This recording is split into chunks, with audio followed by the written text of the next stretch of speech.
Alright folks, thanks for hanging with me there while I was getting some items set up. You're riding on board with Matt Taylor.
Alright folks, I think we've got it all sorted out. This is Jesse Olson bringing it to you live from NAGP Monday nights, season 35, 2018 Indycars at Indianapolis Motors. I think it's Motorsport Speedway. Indianapolis Motorsport Speedway here. We're running the older Indy or old F1 configuration for tonight's race at Indianapolis Motor Speedway. Sorry about the long lead-in and some of the adjustments there. We had to get technically situated for tonight. Hopefully we've got the sound levels all corrected. Apologize for some problems we had in the previous weeks. Looks like we're 10 minutes into quali, 25-minute quali session, 15 to go. Matt Taylor, your provisional pole sitter.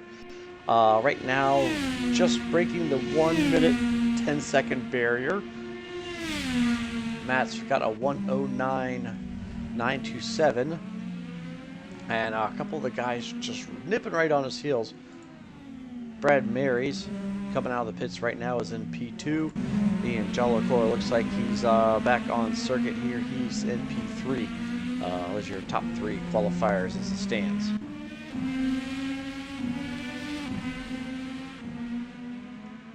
Again, I'd like to welcome everybody back after last week's exciting round at Watkins Glen.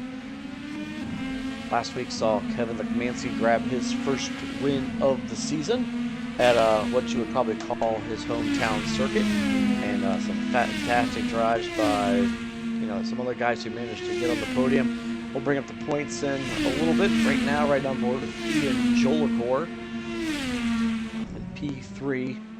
Ian was on an outlap. Looks like he's found some help out there from his teammate, Andrew Warner. So I haven't actually had too many races with Andrew and Ian both driving. So will be interesting to see what these guys can put together tonight. Indycar sitting in P3, and Warner just behind him by about 4/10, sitting in P5.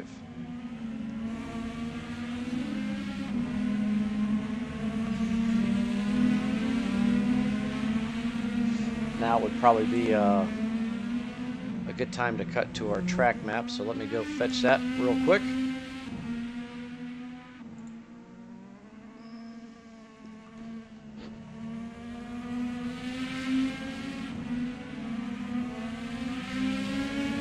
We're looking at Indianapolis Motor Speedway here, road course configuration. This is, again, mentioned, is from a few years ago. I believe it was the old F1 circuit they ran some point in the mid-2000s. So it consists of 13 turns. They run an opposite direction down the front straightaway. They'll have to get on the binders hard as they tuck into turn 1, and it's a tight complex there, 2 all the way through 7.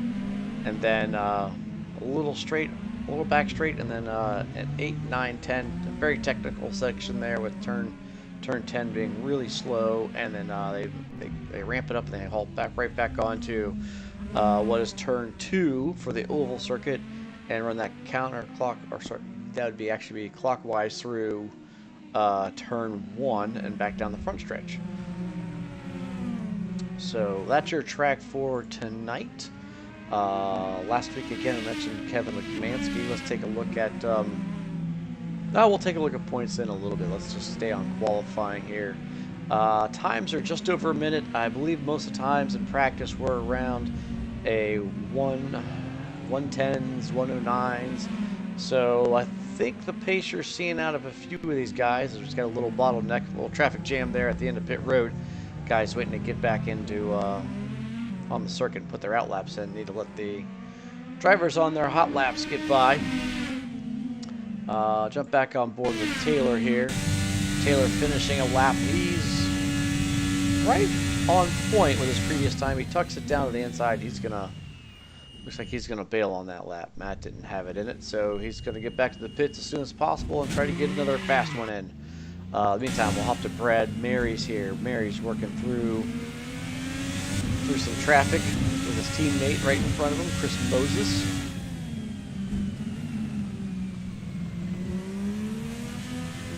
Glad to see Chris and Brad on circuit this week. They've had some strong runs this season. Brad was able to steal a win. Chris has been fast for the most part, a little bit snake bitten, if you would, with some bad luck and some incidents he's just been caught up in. We'll see if he can turn his fortunes around tonight here at this Indianapolis Motor Speedway.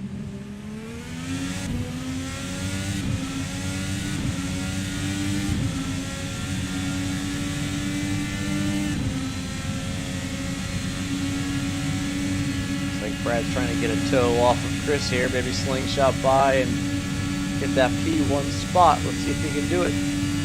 Nope. Brad's one's a 110.999 or 992, so he's really about a second back.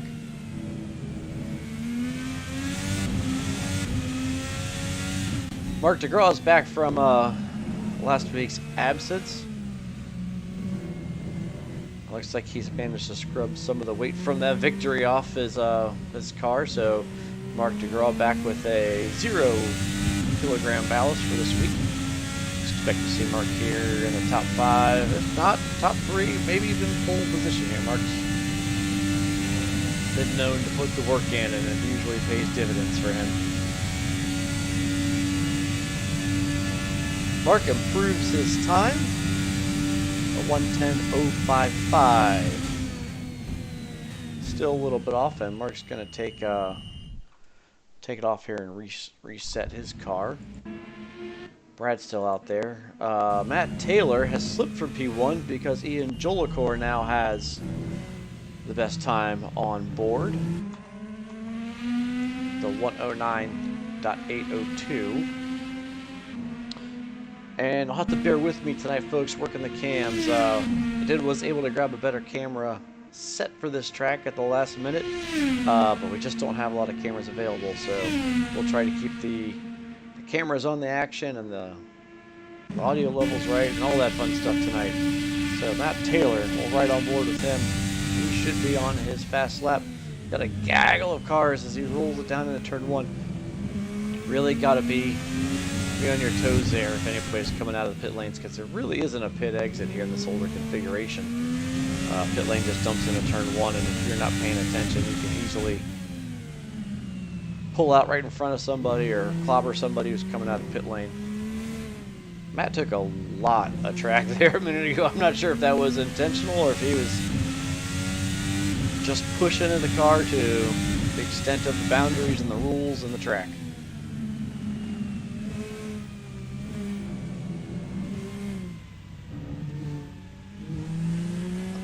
Oh yeah, see how slow that last little section is there before they ramp up to the big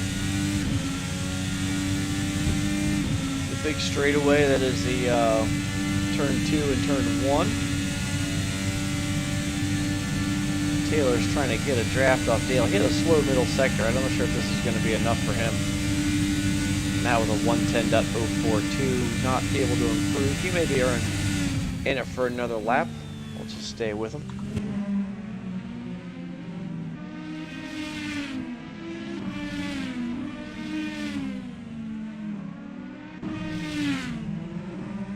Matt takes it real wide, and he's in a slide, and that's going to do it for Matt's lap. Unfortunate there, Matt, but he's still in P2.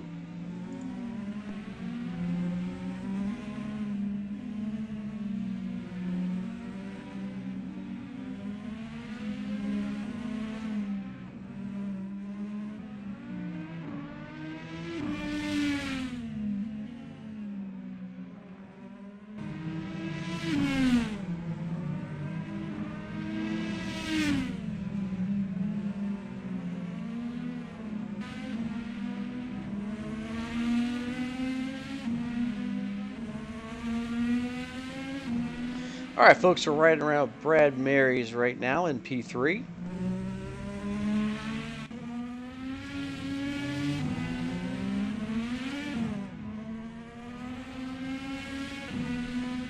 Brad looks to be on an out lap, so let's check on his teammate, Chris Moses. Moses just completes his best lap with 1:10. Let's check on his teammate. 1:10.50 puts Chris in P8. Just ahead of him, Jonathan Cuppett, Matt Taylor's teammate, 1:10.455. Andrew Warner, partners with Ian and Joel Core there, has a best of 1:10.382, but he's moved down a spot. John Houston's moved into the top 5 with a 1:10.351, so just 0.03 of a second there better than Andrew. Let's stay on board with John Houston here.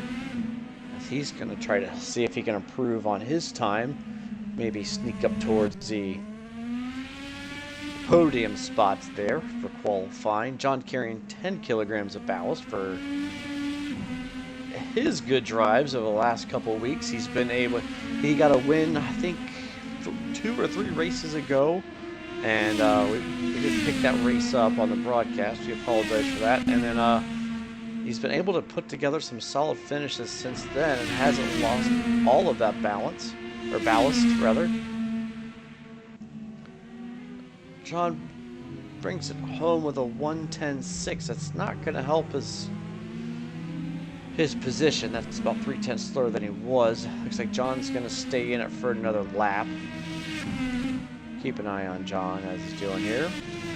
Philippe Gill on track. Haven't talked much about Philippe in qualifying. Philippe's been having a lot of pace the last few weeks. Got his first win, and expect to see some speed out of Philippe. He doesn't have any ballast on the car either. He's sitting in 10th right now with a 1:10.672. So let's see if Philippe can improve his time this lap.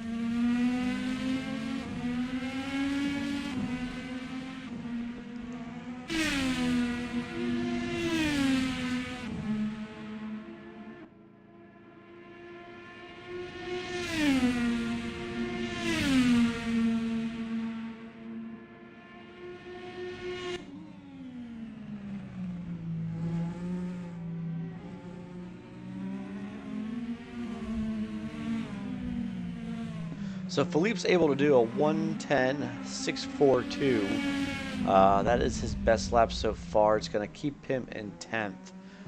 Aaron Parsons carrying his 20 kilograms of ballast. And P9 with a 1:10.5. A lot of guys right in that 1:10.5 range. Chris Moses right in front of Parsons. We just picked him up a little while ago. Moses is probably on a hot lap here. Let's see if we can stay with him and bring him some good fortune here. It's a little bit off the apex in that corner, but sets up nicely for the next one.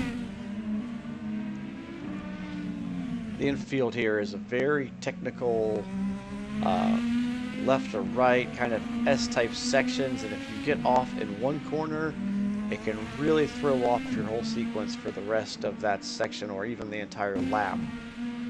It's just hard to get that rhythm and the line back into the cars. Chris looks really tight here as they come through that really slow left-hander. Now another tight right-hander, and he should be back onto the oval section here. It's pretty much flat out here towards the finish line. You gotta be careful getting back onto the banking.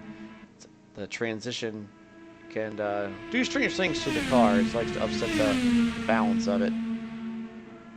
And Chris is going to finish this lap with a 1:10.790, so Chris not able to go any faster. Matt Taylor's back on track.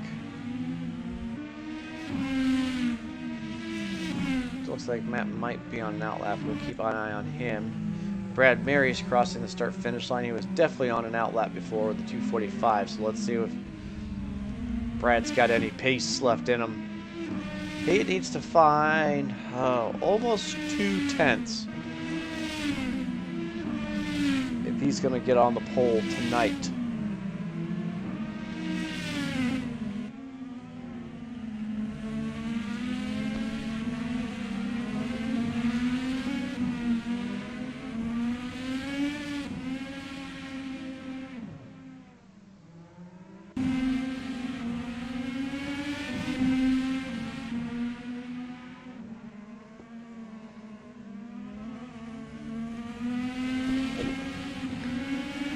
Brad using all the curbing, all the track you can find there.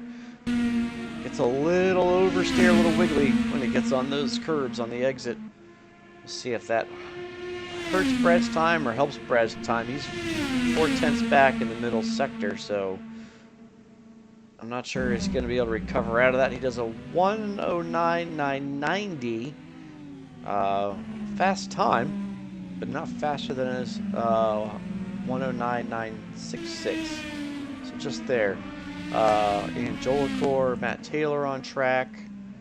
Just a minute left here in qualifying, folks. So we'll try to see if anybody can knock Ian Jolicor off the P1 spot. If anybody can do it, it could be Matt Taylor, who, according to our timing, was just a 10th up in the first sector. Taylor coming on to the oval, the banking there. Taylor had a really slow middle sector. I don't think that's going to be his lap. We'll see if he stays in it for another one. Brad Mary's also putting a lap it off in the middle sector. Yeah, Matt with a 1:10.537. Looks like he may be going for another one, and maybe that's his plan here, so we'll see what Matt can do. Brad Mary's coming across the line. 1:10.4. He pulls a plug. That's going to do it for Brad tonight. Mark DeGraw in the pits. John Houston into the pits. Andrew Warner in the pits. Cuppet just... don't know if he has time to get this lap in. We'll hop back to Taylor, who is now a 10th up on Ian in the first sector. He makes his way to... We're down the backstretch and into 10, 11, and 12 complex. Need to keep it really tight to the curves and just be patient. Matt's doing a good job of that from here. Onto the curves. Using all the track. Car looks smooth. Just lost a 10th in that middle sector. That should put him about level. This is going to be right down to the finish, folks. Can't ask for a better qualifying session. Matt Taylor brings it across with A 109.985. Not his best lap and not good enough to knock Ian Jolicoeur from the pole position. Aaron Parsons is pulling it in pit lane. Looks like your last person out on the lap is Kevin Lekmansky, who is carrying 30 kilograms from last week, and it appears to be slowing him down. He's only good on for 14th right now. So that should be it, folks. I've got 29 cars in the server. Looks like 27 of those are able to put a qualifying lap in. And we'll run them down in a few moments. But Ian Jolicoeur takes the pole position with a 109.802. Well done, Ian. Pole position with a 109.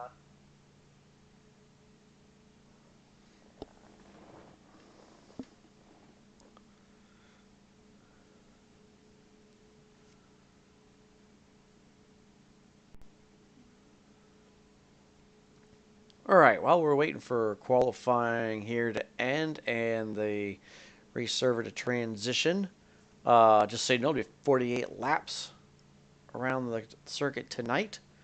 So with times, a little above 110 here in qualifying, we'll probably see 110s, 111s, and 12s for race pace, depending on the tire these guys pick. It's going to be a relatively warm day. 27 degrees Celsius, that's approximately about 84 degrees. And track surface is 34 degrees Celsius. That's going to be pretty warm for these fellas. Probably up there around 98 degrees or so, close to 100 degrees Fahrenheit. So let's take a look at this week's point standings. Transition over to that.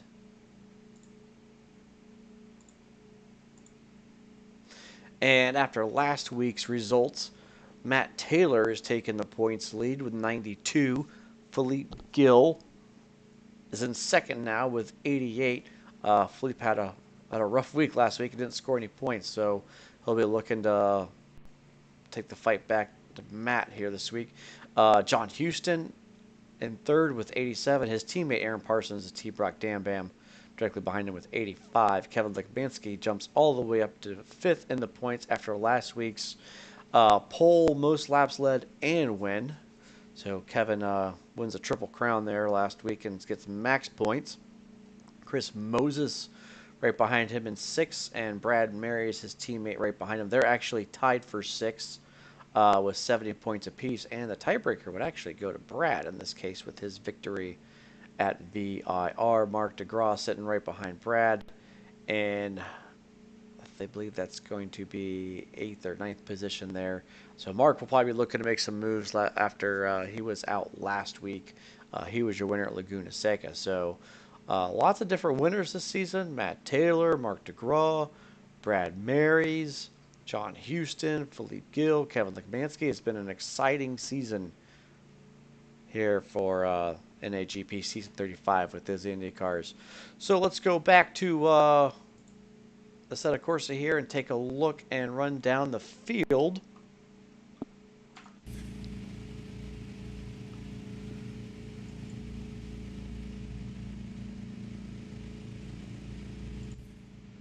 Ian Jolicoeur is your pole sitter. Directly beside him is going to be Matt Taylor. Starting third, Brad Marys, Mark DeGraw in P4.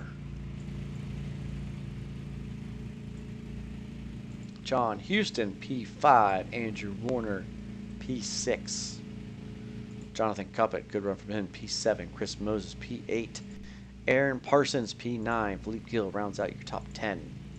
Jake Feemster in 11th. Great run, good quality for Jake. Iggy Jordia in 12th. David Zahn in 13th. Kevin Lekmansky, 14th. Mateo in 15th. Alan Jacobs, 16th. Greg Myers, 17th. Brian Story, 18th. Chuck Carter, good time, 19th. Josh Slade in 20th. Santiago Ocampo, 21st. Dale Ballweg, 22nd. Omar Gomez, 23rd. Tom Traskell back on track in 24th. David Rowley in 25th. John Cook, newcomer, in 26th. Sergio Calderon in 27th. And John Wathan in 28th. So 28 cars tonight. I'm guessing there may have been some penalties from the previous week, as it looks like we've got a couple guys starting towards the back of the grid. Looks like Miller and Wathan are both getting all the lights are on, so let's get ready to get to action here.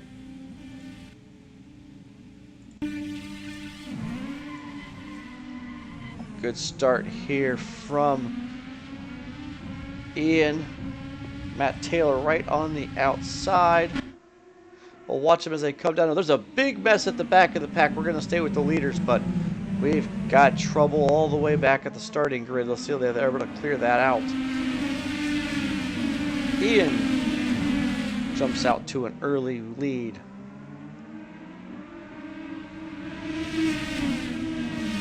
Taylor's right on his heels. Taylor tries it around the outside. Nothing doing there. He'll have to be patient. You notice Matt Taylor starting on the alternate tires. Ian Jolik starting on the primary, so Matt should be able to get out in front of Ian when his tires come up to temperature. But he's being challenged by Brad Marys now, who is also on the alternate tires. Brad takes the P2 spot. Matt drops back to third, and now he is under pressure from Mark DeGraw, who is also on the alternates. So Ian, the only leader here. Oh, is there contact between Brad and Ian? There is. Brad takes it out to the fence, and he's put it in the wall.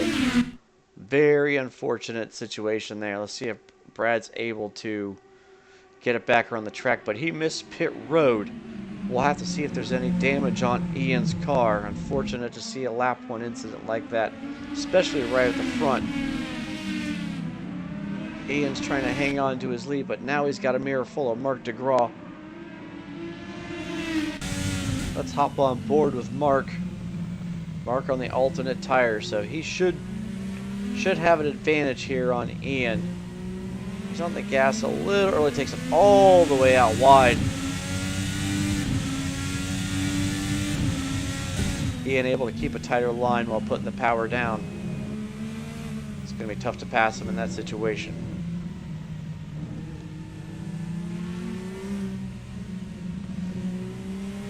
Ian Jolik doing a good job of just putting his car right on the racing line and making Mark do all the hard work. Let's see, Mark is, it looks like he's on the button. He's on the push to pass, trying to catch a draft off of Ian. Looks like Mark was trying to time his pass there, as he didn't want to get around Ian too quickly and let Ian draft him back, which you see Ian try to do. Ian's not going to give up that lead that easy, but it looks like Mark's able to get it done. Real close from Ian there. We've got cars off to his left. That looks like David Zahn, and I didn't see who the other driver was. Ian takes it super deep. Oh, and there's contact with Ian and Matt Taylor. Matt Taylor's going to get by as a result, and Jonathan Cuppett's now knocking on the door for P3. Ian might have a strategy advantage, but right now he's at a serious pace disadvantage to these drivers on these alternate tires who just are able to eat him up. We're seeing Mark DeGraw run away from these guys now, out to a 2.5 lead. We've lost David Rowley from the server. Looks like he's retired for the evening. We'll try to catch up with the rest of the folks here, the rest of the field, as we're watching Jonathan Cuppett get by, or attempt to pass here, on Ian Jolik for P3. They keep it real tidy into turn 1. Jonathan Cuppett does a nice job there on the braking, holding his line, and he gets it done through the infield section here. Strong move by Cuppett. Now he'll be looking to put the power down and use all the advantage of the alternate tires while he can. Ian's just going to have to be on damage control right now and try to keep the times as consistent as possible and wait for the strategy to come back to him. So Mark DeGraw slips out to what is almost 2 seconds now, but clear track back to Matt Taylor. Jonathan Cuppett in third. You're riding on board with Ian Julicor right now in fourth. Aaron Parsons has moved his way up about 4 positions. I believe he started 9th or 10th. He's now in P5. Brad Marys has somehow recovered from that first lap incident.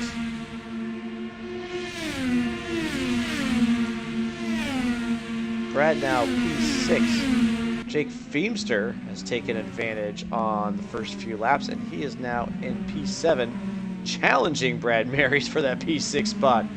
Jake not afraid to stick his nose in and dice it up with Brad here. Mateo having a great start on the alternate tires. He's up to P8. Chris Moses in P9. He starts on the primary tires, so keep an eye on Chris here. He's maybe trying to do another off strategy this week. We saw him roll the dice with something last week and it didn't pay off. We'll see what he's got up his sleeve this week. Craig Myers having a great start in that P10 position. Looks like he gets, I'm not sure if there was contact. Philippe Gill looked to be taking a look at Greg. Greg's taking a look at Chris.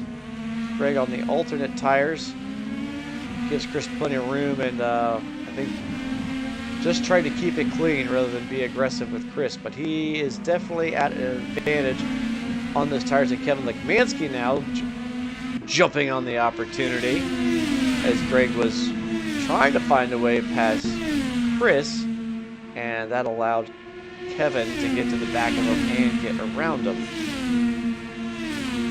Hopping on board with Greg. He's going to try to draft Kevin right back down the front straightaway here. On the brakes hard into turn 1. Got to leave enough. Oh, he gets it done. We didn't see where Kevin went there. Looks like, I don't know if Craig slammed the door. That's not really his style, but he must have had enough room. Or Kevin backed off of it. We'll hop back here to Kevin Lekmansky. Also looks like we've got a fight up here for the P5 position, so we'll stay aware of that as well, folks.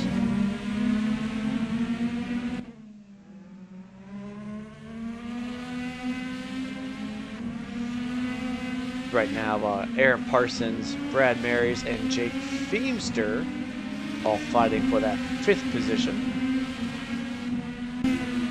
Aaron on the primary tires, and Brad and Jake on the alternate tires here. So again, a difference in strategy.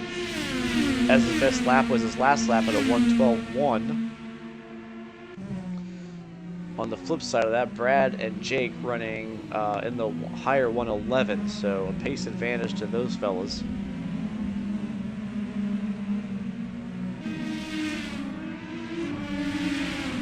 Let's jump back on here to Moses and Lekmansky and Myers. Looks like John Houston, who looked like he was off to a good start, has fallen back to 12th, and he's watching this battle in front of these, in front of him. That's Myers, Lekmansky, and Moses. Kevin right up to the back of Chris now. Let's see if he can get anything done on the straightaway here. It's really a short back straightaway. It's not quite enough room to take advantage of the aero, and push to pass is probably a little bit longer than that section, so you're going to have to be careful when and where you use it. You see Kevin run right up under the tail, right into the gearbox here on Chris Moses, and he's not going to wait for the draft. He's going to just put the car on the outside and see if he can use the extra pace. I don't see Kevin on the button. It's a drag race down to turn 1. Let's see if Chris Moses fights him. Chris does a nice job of keeping it clean. That may just have been an advantage of Kevin being able to break deeper into the corner on the softer compound tires. Nice move by Kevin Lekmansky, gets him to P9. Aaron Parsons on the primary tire now has slipped back to P8, and he is in a battle with Mateo, who has just gone by him.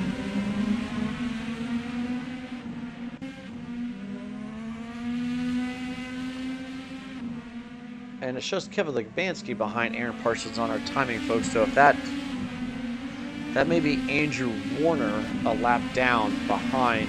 It is. It's Andrew Warner a lap down behind Aaron Parsons. So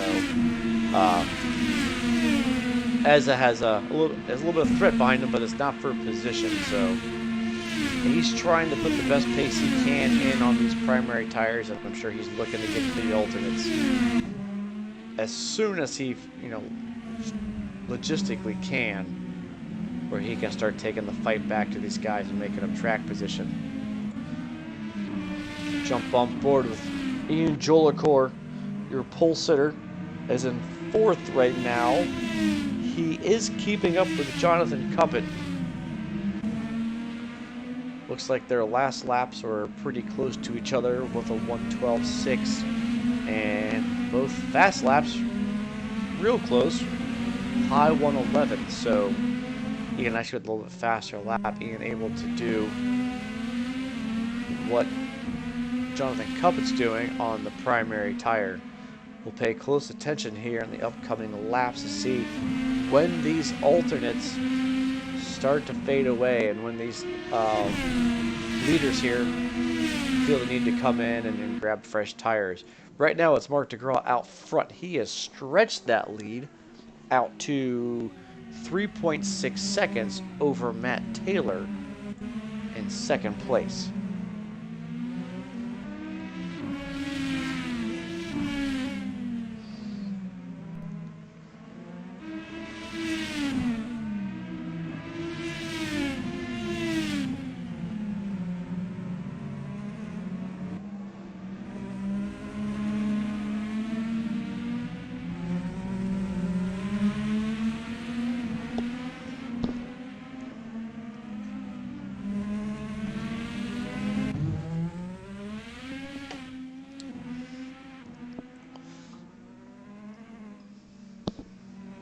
Alright, so still on board with Matt Taylor.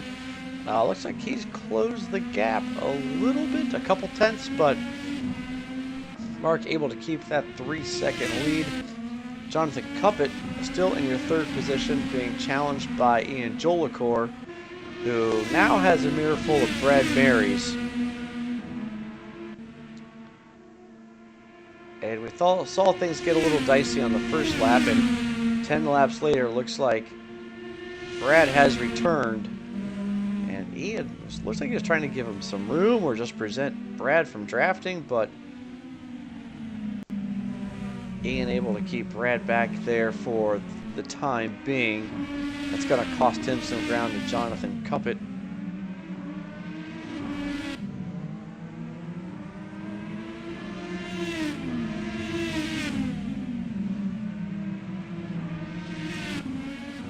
It's interesting how your driving style. Whoa, big slide there from Brad Marys, who's able to gather it up. Let's hop on board with Brad and see how much of a handful this car is. I'm wondering if his alternate tires are nearing the end of their useful service life here. Brad's got a better ultimate lap here. About 6/10 faster than Ian on his best lap, but I'm not so much sure how long Brad can hang on if these tires are starting to go away. Let's see, Brad looks like he gets a decent run. And we'll put the cams as they come into turn 1. Brad not able to get it done on the straightaway. Can he get it done going into 1 all the way through 2? Gives Ian plenty of room on the 3rd corner, but not much there on the first 2 corners. Brad Marys with a great move. Good on both those guys to keep it clean. I didn't see any contact, at least none that our cameras picked up, but I don't see any damage on the cars either. So that was about as close as you can do it through 1 and 2, folks. Brad and Ian been racing with NAGP for many, many seasons. So we expect to see exciting racing between these 2 veterans. Let's see if Brad can get up on it and catch up to Jonathan Cuppett now. He's about a second up the road from Brad. Hop back down here to Chris Moses, who's still on the primary tires. And he's lost a few more positions.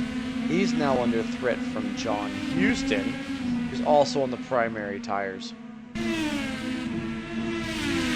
So Ian able to keep up with most of the leaders. He's lost about 15 seconds over these 13 laps on the primary tires. So a little over 1 second difference. It seems to be like an ultimate pace. We see John taking a look there at Chris,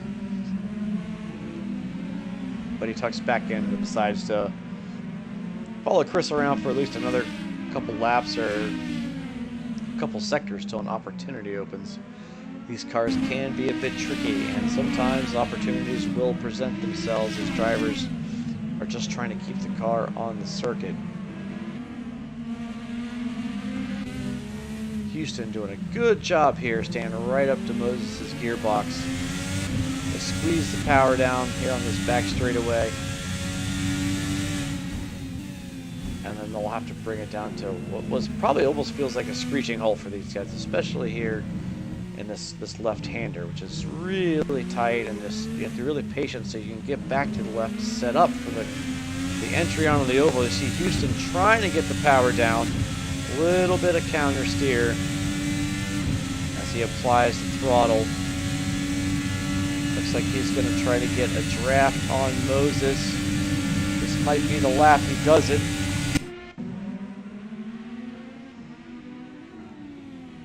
Side by side, Houston and Moses into turn one.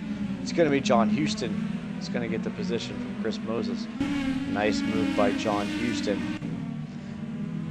Moving back up front here, Ian Jolicoeur now trying to hang on to P5, or P4 rather, from Jake Feemster.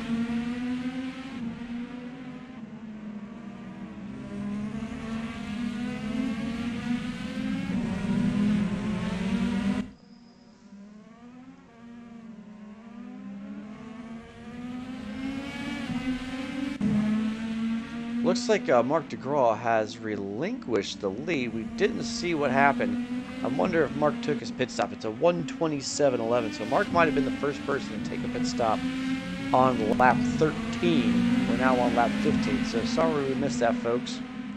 Now we've got other drivers coming into the pit stops as well. Brad Marys is in the pits, so we're seeing our alternate strategies starting to make their first pit stops here around lap 13 through 15. Looks like we see Mateo in the pits.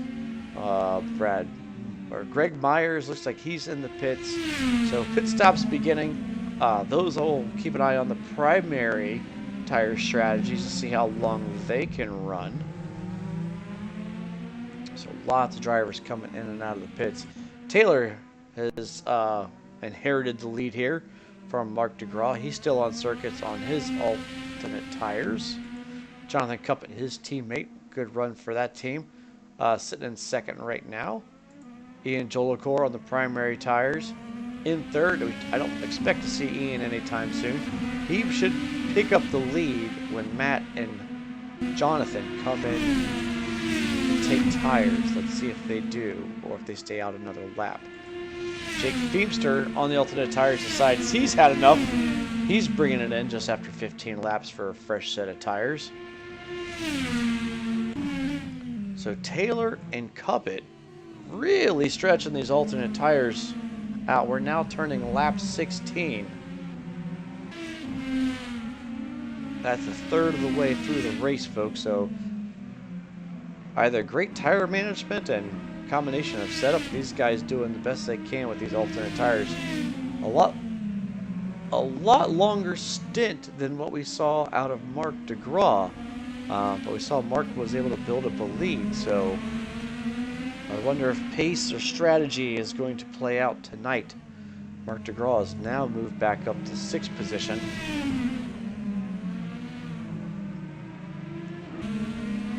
Marc took another set of alternates, so he should be able to get some pace. I'm looking at Marc's laps here, and his last lap of 1:13.2. It's not on par with some of his better laps. He does have fast lap of the race with a 1:10.698. expect to see Marc turn up the heat here. Otherwise, he'll lose too much ground on track and Matt Taylor might be able to jump him. And as I mentioned, that Matt Taylor comes into the pits. Jonathan Cuppett in the pits right behind him. Ian Jolicoeur is going to stay out. Let's hop back on board with Mark DeGraw and see where he ends up versus Taylor and Cuppett, who ran much longer in their stints.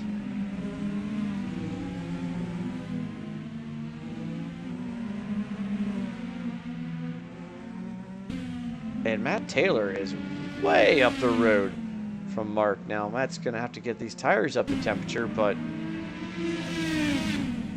either Mark lost time either getting in and out of the pits, or the strategy just didn't work, because Matt Taylor was, you know, almost 4 seconds behind Mark when Mark pitted, and now he's about 2 seconds to the good.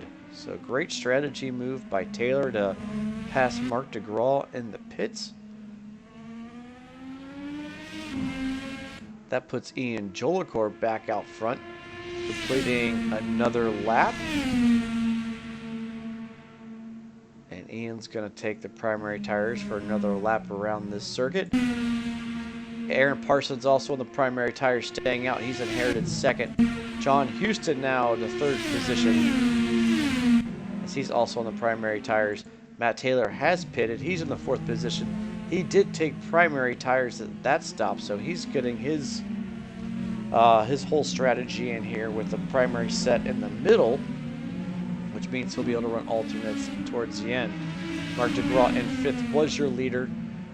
He lost time in the pits, and he did take another set of alternates, so he's going to be looking to get by Andrew Warner here, who's a lap down between them, and get past Matt Taylor as soon as he can, so he can make up some ground. That's Tom Traskell there as a back marker as well. So he clears them, and now Mark DeGraw sets his sight on Matt Taylor. Chris Moses comes out in sixth. Well, I don't know if Chris is pitted yet. Let's take a look at Chris's times. Does not look like Chris has made a pit stop, although he did have a 122 in there, so that may have just been an off or an issue. I hope it wasn't unlucky. This Chris seems to just been snake bitten the last couple of weeks with just being in the wrong place at the wrong time sometimes. It can really hurt you. And a 118 for Chris on his last lap too, so he might be fighting dying tires. Let's keep an eye on Chris as he tries to keep Jonathan Cuppett at bay. Cuppett's on those alternate tires, so he's going to be faster. Jonathan Cuppett taking a look down the inside of the main straightaway here. Should be able to outbrake Chris, and he does in a turn one. Good on Jonathan Cuppett. Gets his position back behind his teammate, up to fourth position. Jake Feemster still out there on the primary tires, running sixth. A great run for Jake. Ian Parsons did make a pit stop. He's come back to seventh position, but now is on the alternate tire, so keep an eye on Aaron Parsons here this evening. He's going to be looking to make up some positions now being on that alternate tire. John Houston has also completed his pit stop. He also took the alternate tire, so Ezra and John on the same strategy here in seventh, and they should be able to make up some positions. Josh Slade put in a great run on the primary tires currently. Let's take a look at Josh's laps. I do not think I see a pit stop in there, so good run by Josh. So for Alan Jacobs in P10. Take a look at Alan's times. Looking good. Don't see a pit stop in there, so Josh and Alan Jacobs up to 9th and 10th, probably just based on strategy alone. You see some damage to Alan's wing there, so he's going to be at a disadvantage, and Brad Marys, who has made his pit stop, is going to shoot right by on the alternate tires there. He's going to be able to take advantage of the tires and the aero situation. Greg Myers has come out in 12th position. Kevin Legmansky back in 13th. Let's see take a look at Kevin's laps and see if we find anything. Maybe just a slow pit stop at 138. I'm not sure if that's on time or not, but Kevin's back in 13th. Of course, he qualified back there too. Carrying that 30 kilograms of ballast is not going to help his situation and make it easy for him to get into the those top 10, top 5 positions, but we'll see what Kevin's able to strategize as we carry on. Omar Gomez having a good run here in P14. Got a little damage to the back of that car, but looks like he's been able to keep it on track. And 15, newcomer John Cook. I think he's filling in for Joel Ekman this week. So John doing some substitute duties for Joel and teammate Greg Myers. So John in 15th. And your last points paying position, your first car a lap down, is Brian Story.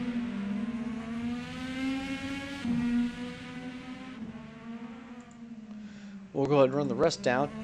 Just outside the point, Santiago Ocampo, Dale Ballwag in 18th, Tom Traskell in 19th, Chuck Carter in 20th, Andrew Warner trying to get his lap back in 21st, David Zahn 22nd, Iggy Jordi at 23rd, Sergio Calderon 24th, and Kevin Miller, who's in the pits, maybe indefinitely, in 25th. So we have had 4 drivers retire out of the 29.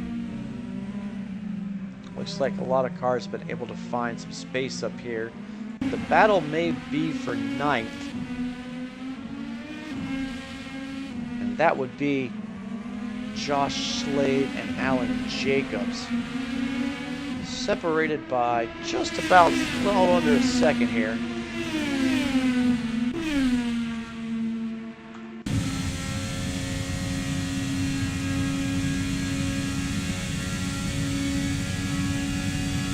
Allen working around the lap car of Sergio Calderon. Looks like he's able to clear him no problem on the front straightaway. And that means Josh is going to have to deal with him in the corners. That's going to play to Allen's advantage here.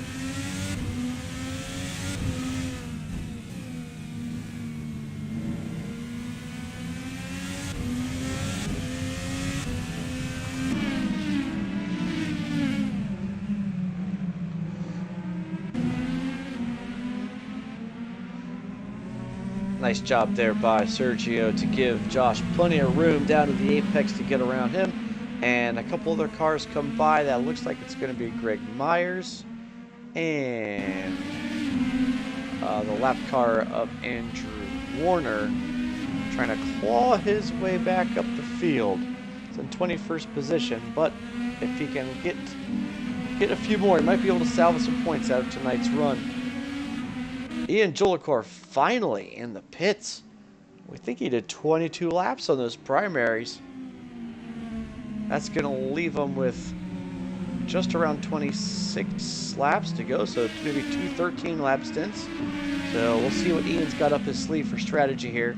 Jake Feemster under pressure from Aaron Parsons, who is on a softer tire.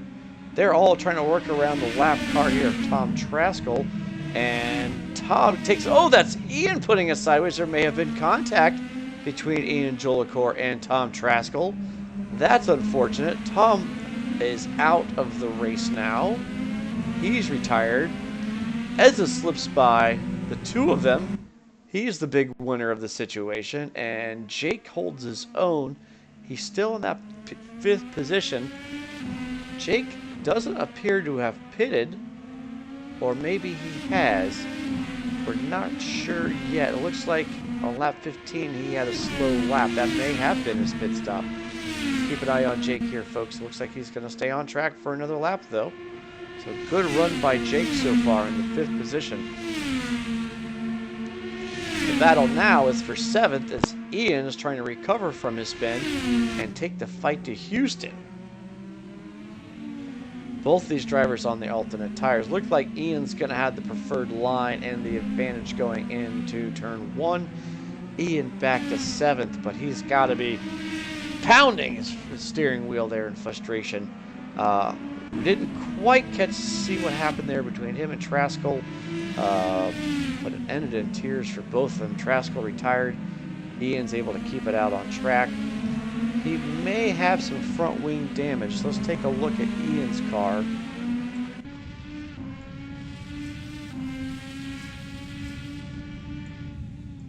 Hard to tell if he's picked up any damage or if that's just some some dirt and grime or a particular graphic we're looking at on this car. It's a cool looking livery. Just hard to see if there's any damage to his car. It looks pretty clean from here, so we're going to assume if Ian took any damage that it's non-performance impacting, and he's back on his merry way. Ian right back with his fastest lap of the race, a 1:11.242. So if he has damage, he's doing the best he can with it. Hop back into port here with Brad Marys, who is now hunting down Jake Feemster. Brad on the alternate tires. They'll have the advantage of tire compound and pace over Jake.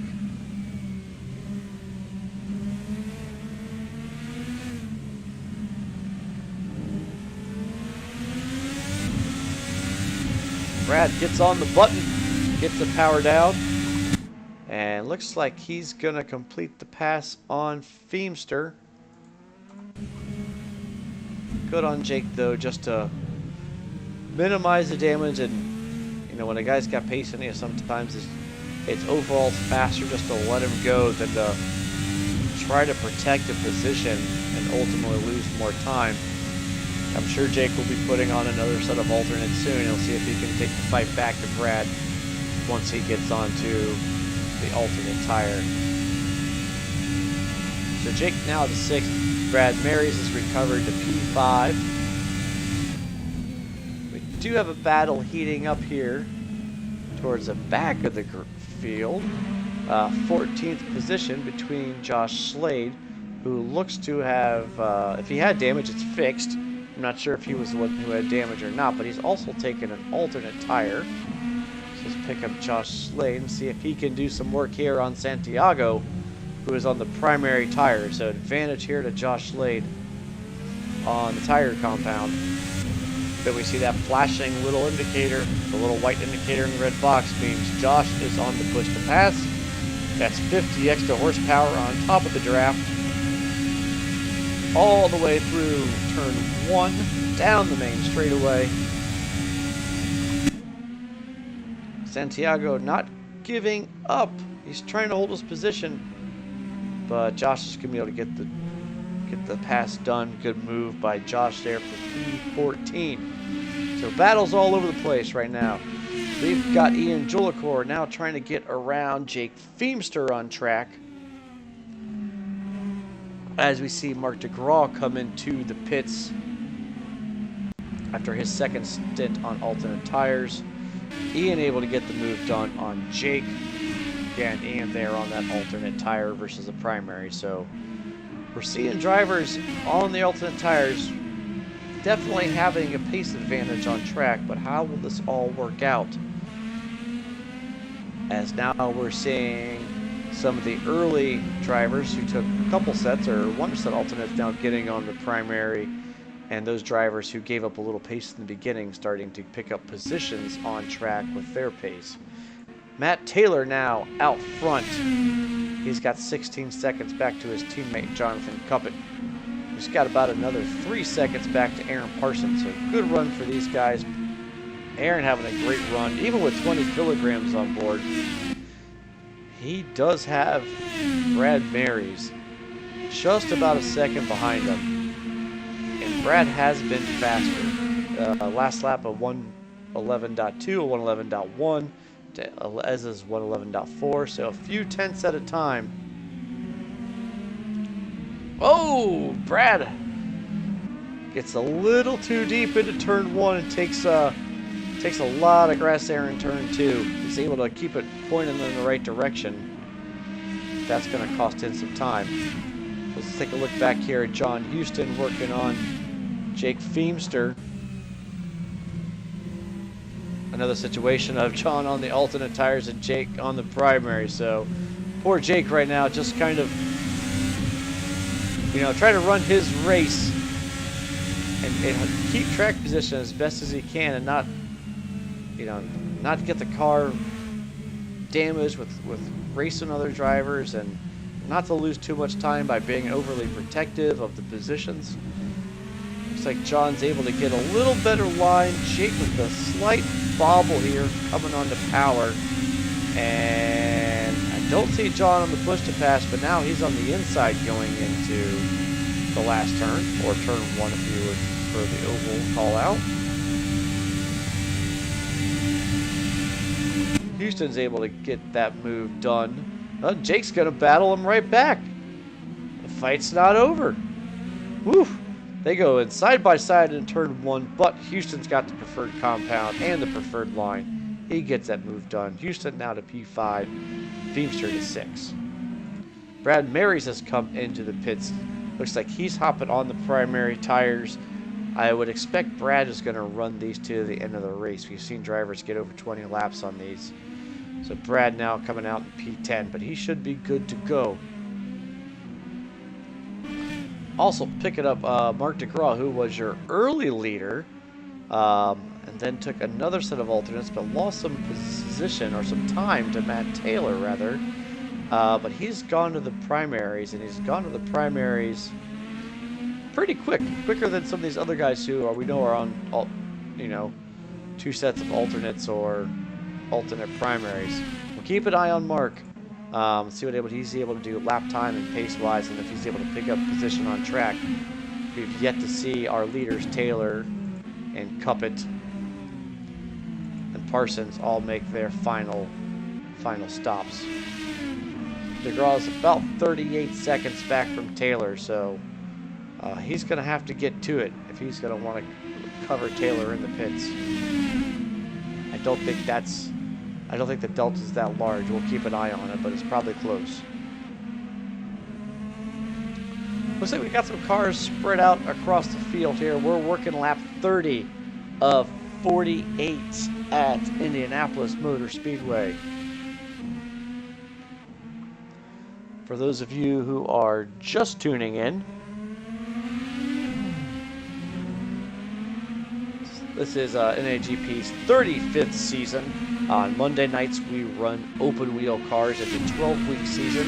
The weapon of choice for this season is the 2018 Indycar, and we are doing the best job of replicating a season of Indycar that we can in Assetto Corsa. We've got alternate and primary tires, and the drivers do have to run both those compounds a minimum of 2 laps for a race to not receive a penalty. Drivers will be penalized if they do not run both compounds at least for a 2-lap stint. I'm not picking on Aaron here, as we know he had a little challenge with that earlier in the season. May have bent the rules by accident, but looks like most of these drivers have been had no issues following the new rules set in place. Also, we have push to pass on the vehicles. Not quite the newer standard push to pass where it's a total amount of time, but they get 15 pushes for a duration of, I believe, about 15 seconds, good for 50 horsepower in these cars. Only way to tell if they're on the button is to see it on the steering wheel, so I try to pick that up when I can. We're also enforcing pit lane speed limit this season, and those penalties for violating pit lane also come into play, some of them in the form of overall time penalties, and some of them as far as lap penalties, depending on the severity of the violation.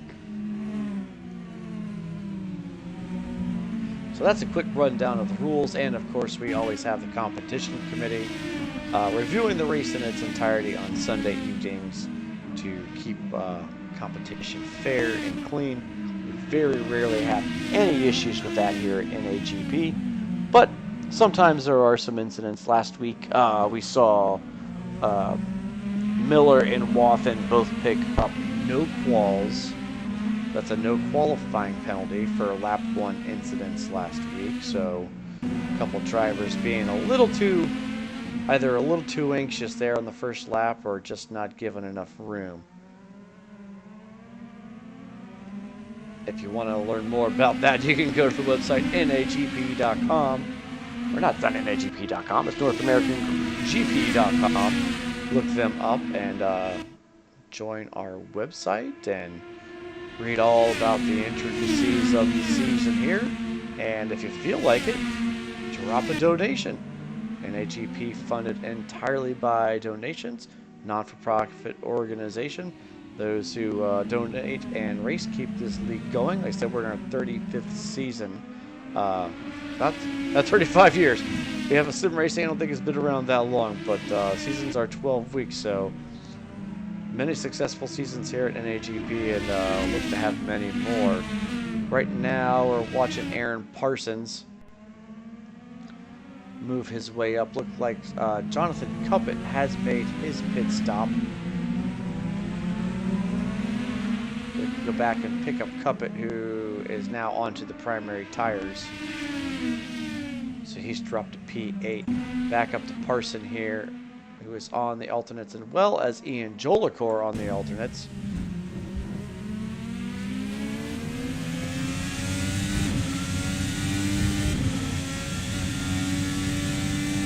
So it looks like, oh, Ian may have fate coming in, not so sure, or if he was just trying to hang a draft, but Hez is going to come in and grab tires. Ian's going to stay out on track and turn another lap.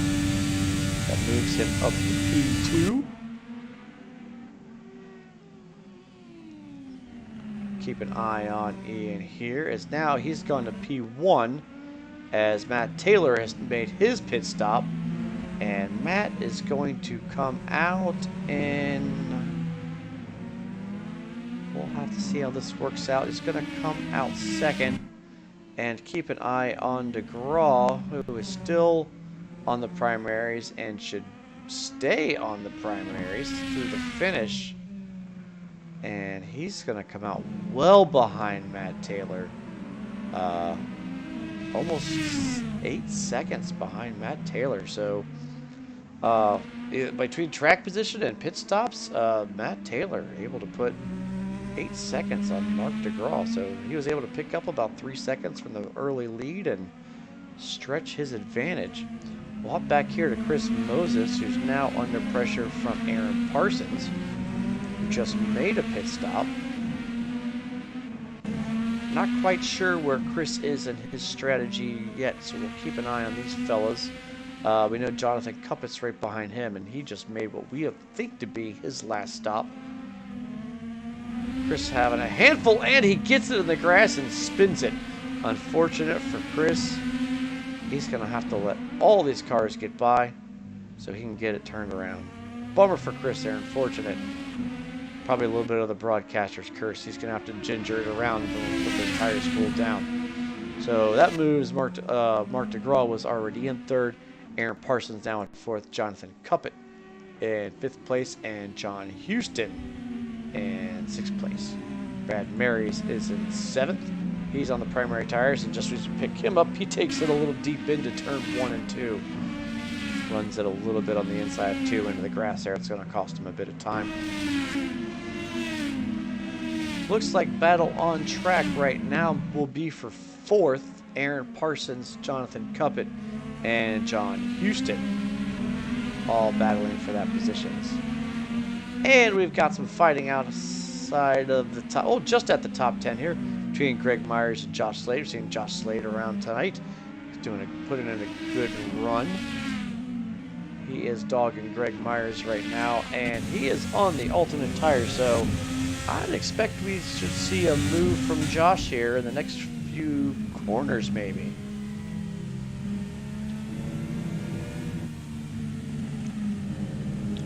Josh really setting up to get the power down.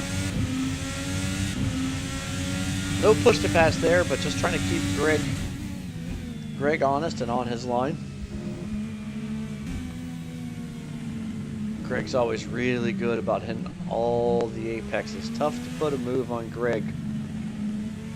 You're going to have to earn it. He's not going to give it to you.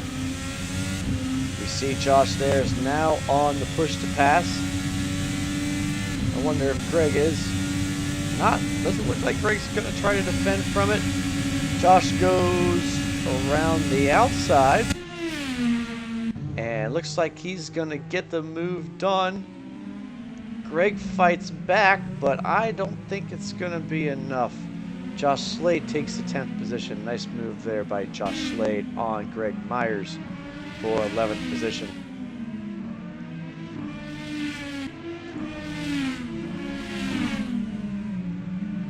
Kevin Lemansky has worked his way up to P9. Kevin doing all that he can with that 30 kilograms of ballast around here this evening. So he's made up a few positions. Jake Feemster having a great run. He now has cycled through pit stops and looks to be on the alternates. Probably good to the finish in 8th position. He's a long way back from Brad Mary's, almost 25 seconds, so let's hope Jake can just put his head down, get these laps in, and get around this traffic.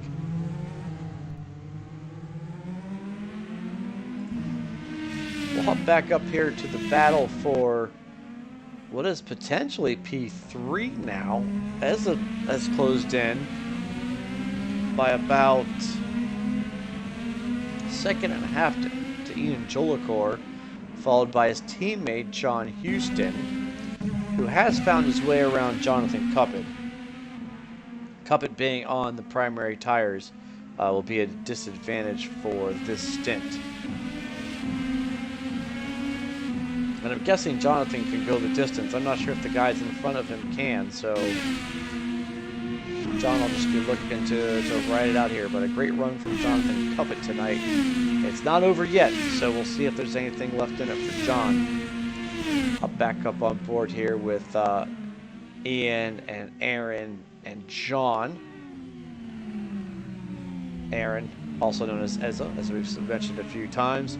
And 4th, his teammate John Houston in 5th, so they're T-Brock Dam Bam. That's their team name, and they're looking to get some good points tonight. Ezra trying to be opportunistic and see if he can find his way on the podium. Ezra carrying 20 kilograms from previous podium finishes, so a great run here by Aaron. If he can finish it in 4th, he won't gain any more ballast, but he won't lose any either, so see what Aaron decides to do, if he decides to put more pressure on Ian, or if he's content to run in his position and try to do some weight management, if you would, for his car. Mark DeGraw seems to have slowed or had an issue. Now Ian is right on the back of Mark DeGraw, and Mark is on the primary tires. That's not going to be to his advantage. Ian's going to be on the primary tires. That's going to play right into his hand. Oh, and they touch going into turn 1. They both take it sideways. I don't know if Ezra or Ian had the pass done or not. That's unfortunate. We got cars bailing everywhere. Brad Marys takes it off track to avoid the incident. That's going to shuffle things up at the front. Taylor's going to just going to be the big winner here. He gets 20 seconds to the good now.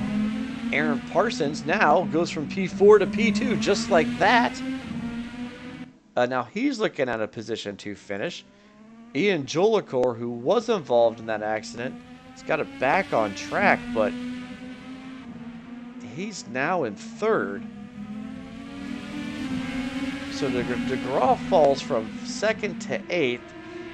Ian doesn't even lose a spot, actually, through the altercation. He was in 3rd, battling for 2nd, and now finds himself trapped between Aaron Parsons and John Houston. And on board with Ian, looks like he's going to try to make a move coming into 1. Takes it, I mean, he broke it the last possible second there and still gets the move done into 1, so a nice strong move there by Ian to recover. He moves to P2.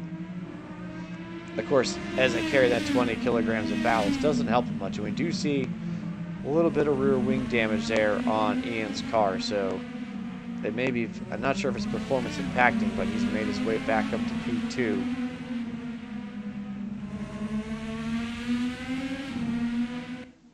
Unfortunate incident there between Ian and Mark. Not sure. Not going to call it out and say who did what. That'll be up to the competition committee to decide if there's any decision made. You hate to see it, but sometimes, as to say, that's racing. Jonathan Cuppet now under pressure from Brad Marys.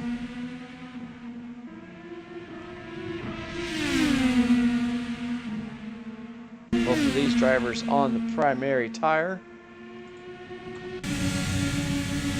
Brad right up under the wing of Jonathan. If he's gonna wait, he's waiting to the last possible second. You see Brad just kind of hanging back, not really ready to make it. Ooh, Brad just had to back out of it there, and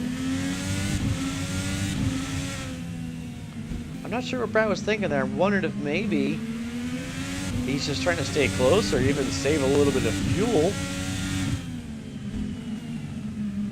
by running up right up under the wing of Jonathan Cuppett rather than to step out and try to make a pass. So we'll keep an eye on this battle. It's our tightest on track right now.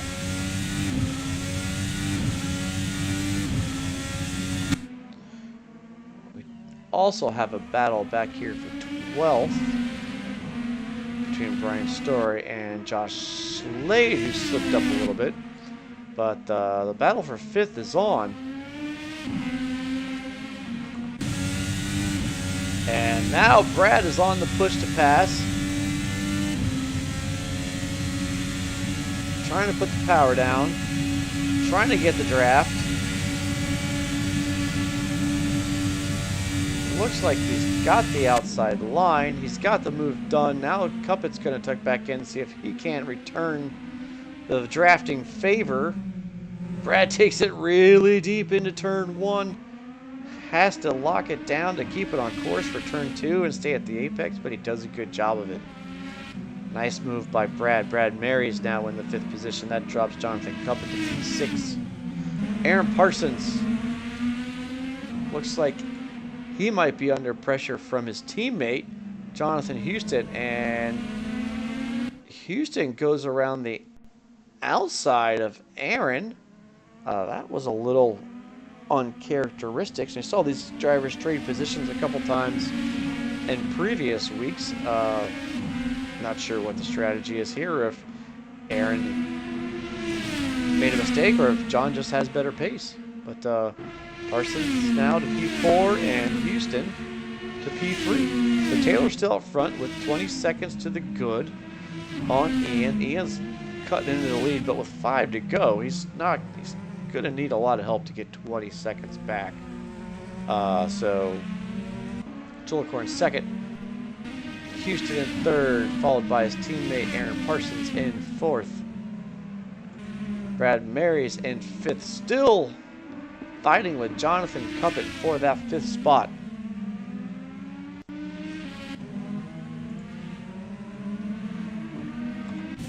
We'll hop on board with Jonathan Cuppett here.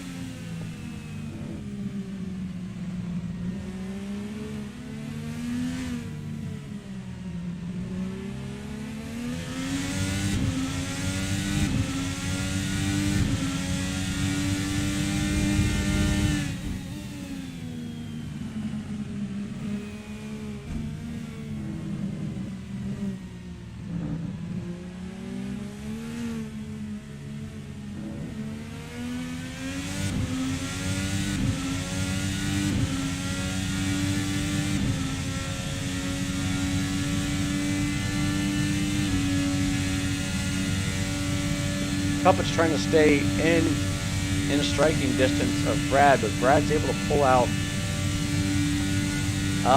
almost a second now, 7/10 on Jonathan. Well, we saw the flashing light in the steering wheel from Cuppett, so he was on the push to pass on that last straightaway. I'm up aboard with Brad to see if he's got any left. I think I see a 2 on his steering wheel. Let's see if Cuppett has any. I can't tell if that's a 6 or a 0. Cuppett may be out of push to pass as well, so, or he may have 6. We're not sure. Hope Jonathan can keep it close here and give us an exciting finish.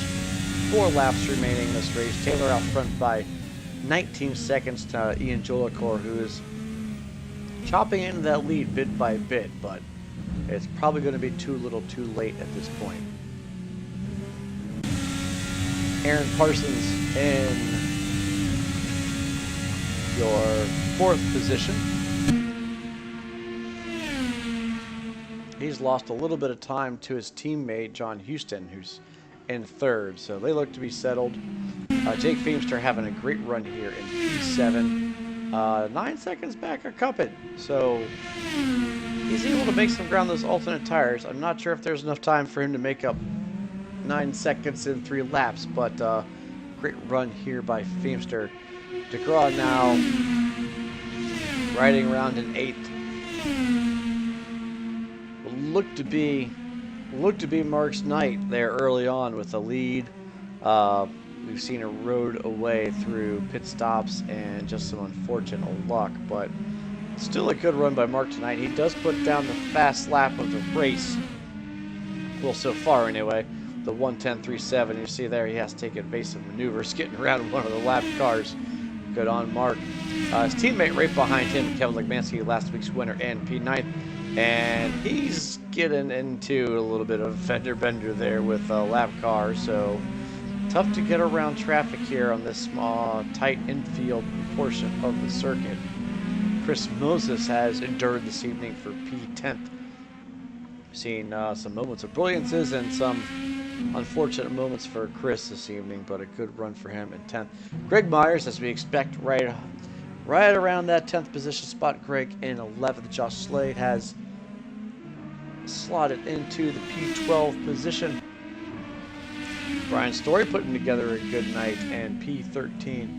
Andrew Warner lost a lap early. That may have been due to a crash or an incident or something, but he's clawed his way back to 14th, so good on Andrew to just make the best of the situation and put the laps in and have a go at it. Alan Jacobs in 15th, and Dale Ballwag reps out the last points paying position in 16th. Watching Kevin Legmansky get a position from, not quite sure, is that DeGraw now, who has slipped down to 10th? So it looks like Legmansky and Moses go to 8th and 9th, and DeGraw just trying to close the book on this race tonight, salvage what he can. He's your last car on the lead lap in 10th position. Hop back on board here with Aaron Parsons. He's still about 2 seconds back from his teammate. So it looks like Aaron's going to be content here with 4th position. He's gaining a little bit of time, but doesn't look like he's trying to press John too hard for that podium spot.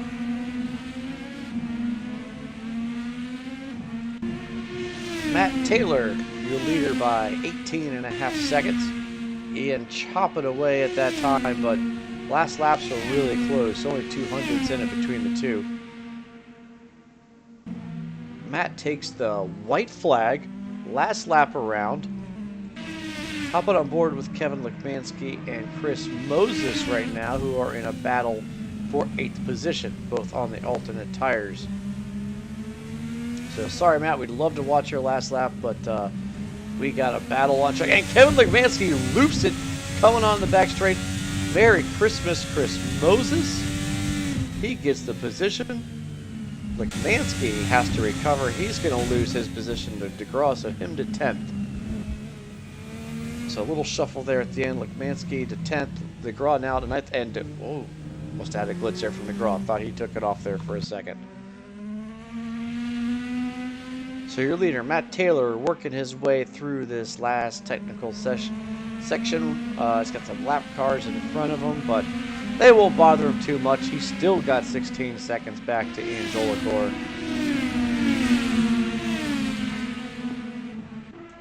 Matt Taylor just cruising around the bottom of the racetrack. Not going to let anybody mess up his evening. And Matt Taylor, your winner here this evening, with 10 kilograms of ballast to boot. So congratulations, Matt. We'll pick you up in a few minutes. Ian Jolicoeur coming across the finish line in 2nd position.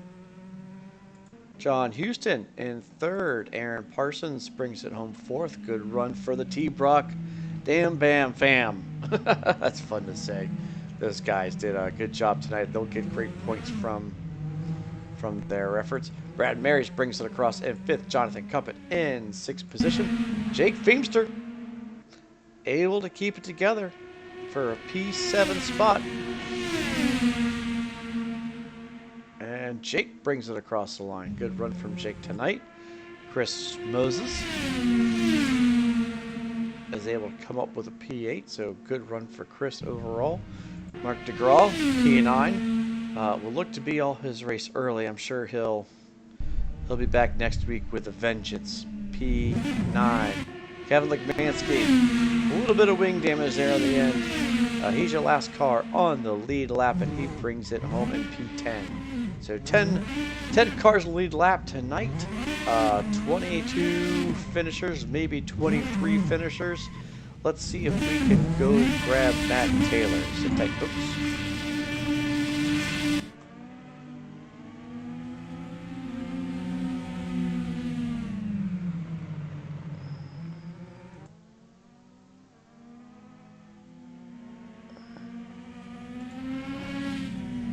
Matt Taylor, you're in the broadcast booth. Congratulations.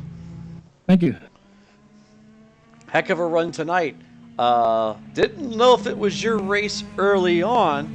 DeGraw got the jump, and looks like he had the position, but after the first pit stop, you cycled out ahead. So tell us a little bit about that strategy you had tonight and how you made it work. Yeah, I was really surprised. I'm not sure if it seemed like he was running really low aero and maybe was wearing the tires out, but I was good for 16 laps. When he pitted on 13, I was really surprised. And then once I made my pit stop, I came out on the primaries and I saw he was on the alternates. I knew he was stuck on his strategy. And I felt like, depending on what happened with Ian starting on the primaries, I was in really good position to finish it. Yeah, we saw Ian on the start come out in the primaries and try to defend the best he could, but ultimately he couldn't keep you guys back. So do you think they think it's the better move to maybe switch the primaries in the middle and come out gunning for track position? Is that what seemed to work tonight? This was a little different race strategy wise because you're going to spend. It seemed like you could spend the least amount of time on the primaries. We have most of the season, so I was actually on lighter fuel in the primaries than I was on the alternates. And I fully expected Ian to start on the alternates, and I was going to jump onto the primaries and then just kind of coast my way through the first stint. And instead, he went to stuck with the primaries, and I decided to switch to the alternates and just tried to stay patient through the first parts. But really surprising to see that. Yeah, it looks like you were the lucky winner of a couple unfortunate situations for others as they got caught up in either some traffic or we saw from the booth here. It looked like there might have been an incident with Brad and Ian on the first lap on the first at the exit of the last corner. I don't know if you saw anything with that. Was that a glitch on my screen, or did Brad get out in the wall? I'm not sure how far he slid up the track, but Ian was defending really aggressively, and I know Brad went to the inside, and I think they kind of got squeezed. Nobody was really giving anything there. Got it. Looks like you had a good view of it. Yeah.